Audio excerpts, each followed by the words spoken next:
First, you need to estimate your startup costs. You'll have capital costs, which are usually one-off costs.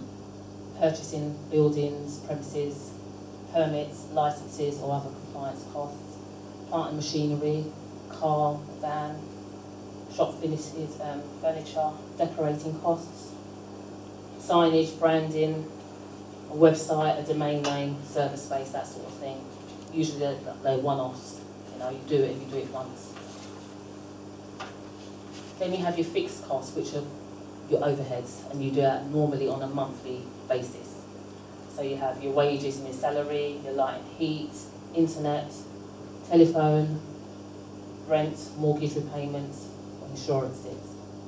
And then you have your variable costs, which are your raw ingredients. So if you're like a jewellery maker, you go and buy your components, production materials, and then your stock orders, and they're your variable costs. Then you predict your estimated income from cash from sales, bank loans, interest on savings and income from investments. And also calculate your estimated outgoings and be conservative with your estimate.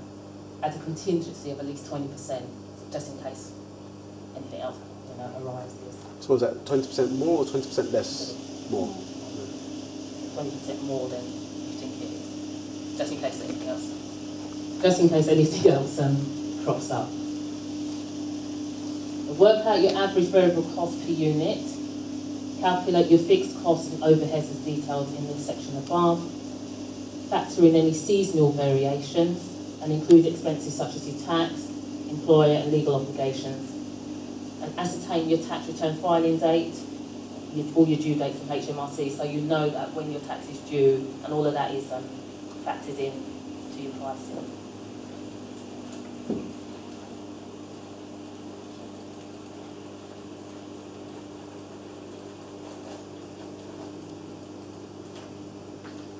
Once you've done that, you prepare a 12-month cash flow forecast and document all your business's projected income and outgoings. And this is normally done like on an Excel spreadsheet, and I found a good free template that's on a business link. And I've put the link into this blog here. So you just click on it and the spreadsheet will open up, and you can work out your cash flow for the next 12 months on the spreadsheet. Oh, right, lovely. Yeah. Yeah. Do banks give you templates as well? Banks? Yeah, some of them do, yeah. But a lot of these things you have to go and ask for, that they don't sort of make it readily available. But this one on Business Link, I think it's a really good one. Beautiful. So you manage your cash flow by invoicing promptly, because if you don't invoice, you're not going to get paid. Make sure you get paid regularly by your customers and put them on direct debit.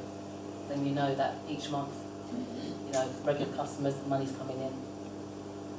Monitor your debtors and have a strict credit control. Use your cash flow forecast for planning and identifying issues in advance. Maintain adequate books and records, because your bookkeeping will give you a good state for all your invoices and receipts for your statutory accounts, income tax, corporation tax, VAT, that sort of stuff.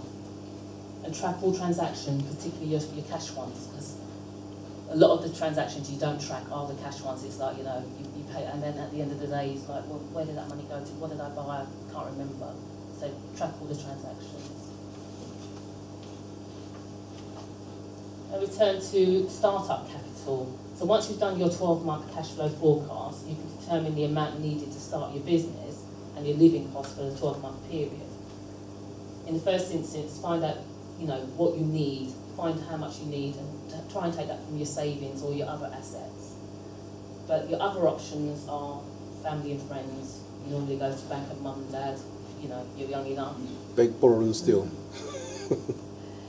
Then you have unsecured bank loans, so you just go and take a personal loan, that small loan, to do what you need to do.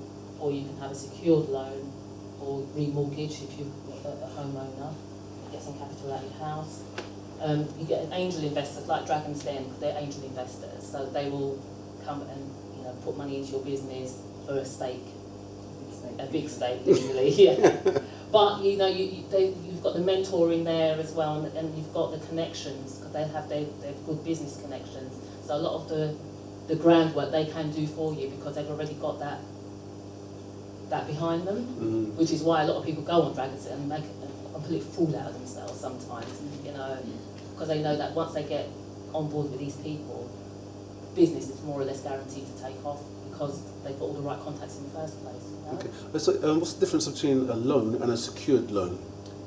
A secured loan is when it's secured on an asset of yours, like your home.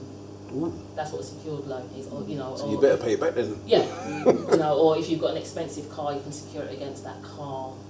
So it's something like, you know, it's collateral. They will come in and just take it if you put a default.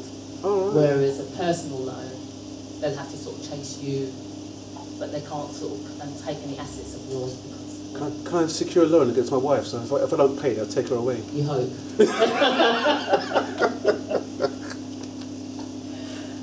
Other forms of, you know, finding startup capitals, you can have venture capital, you know, firms, or you can have crowdfunding, and that's like the latest sort of buzz, crowdfunding. A lot of people are using crowdfunding at the moment. Can you quickly break down crowdfunding?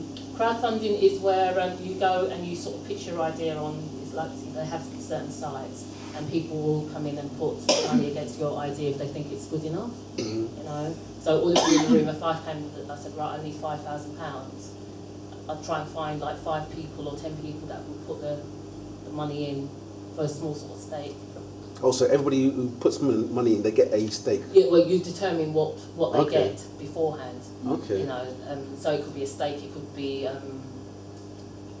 something from your business anyway, but you're giving back for this Okay. initial startup. So, yeah. Right, ensure you've got a sound business plan and cash flow forecast before approaching any individual or organisation, and speak with your mentor or advisor beforehand to ensure that you're funding ready. Because I've gone to a lot of talks where people are doing these startup loans for young people, and they said that the applications and the business plans are not funding ready. So I've asked them what they meant by that. It's the plan is it's just not feasible on paper. So it might be a good idea to you, but your thought process is not coming across on paper. So this is why I say to you, get a mentor before you start the business plan. You know, because you hand in the business plan and it's not right. That's come up a few times on The Apprentice. Yeah. They got shamed up badly on TV. Yeah. You know, so you know, just basically speak to people who are in the know beforehand, and then you'll be ready. The next P is promote. One of the promotion things is choosing a business name. You know, you name your business, and is the name of your company important to its success? I've done a quote by a guy called Richard White, and he does small business trends, and he says, the right name can create a unique business identity, but the wrong one can mar it, along with your chances of success. It's also important to consider the availability of domain names which stand out and clearly reflect what your business is offering. Then I thought about that, and I thought, well, Sainsbury's sells food, but there's nothing in Sainsbury's, the name, that suggests they sell food, or Tesco's.